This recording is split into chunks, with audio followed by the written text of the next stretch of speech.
Para, você nem sabe se ela é venenosa, bicho. Não é não, é de boa, é sucuri de boa.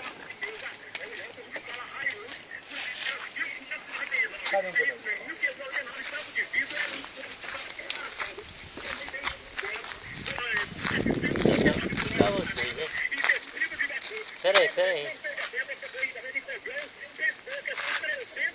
Peraí.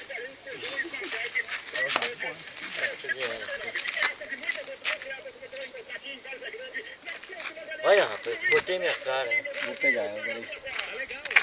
Ué? Que? Como que você fez isso, pai?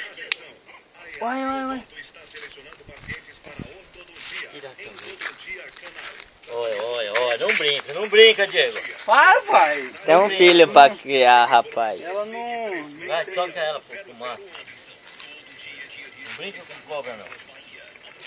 Não brinca, não. Ela não tem veneno não, pai. Não tem o que, rapaz? Ah, isso aqui é sucuri. Deixa, Isso, sucuri o quê? rapaz. Ah, eu não conheço cobra mesmo. Você não é sucuri de jeito nenhum. Tô falando pra você.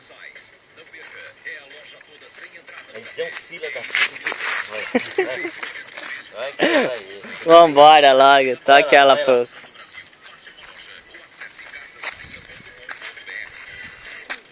Deixa ela esticar pra mim tirar. Pera aí, eu vou ficar.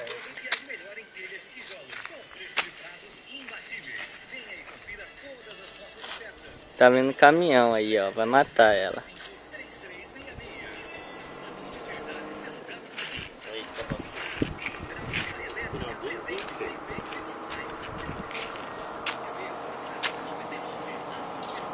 Aí, tá bom.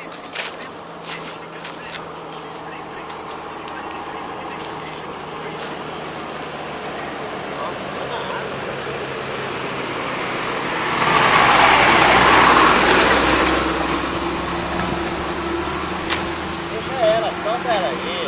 Eu vou tocar lá pra cima que ela vai entrar na estrada aqui. Ela não vai vir na estrada, não. Vai.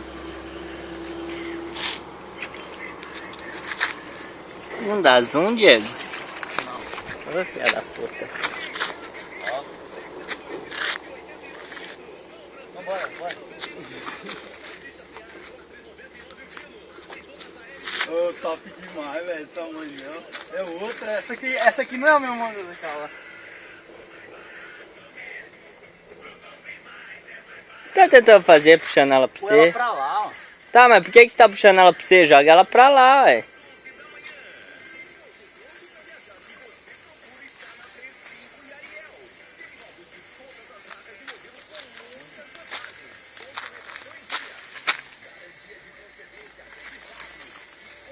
Bora.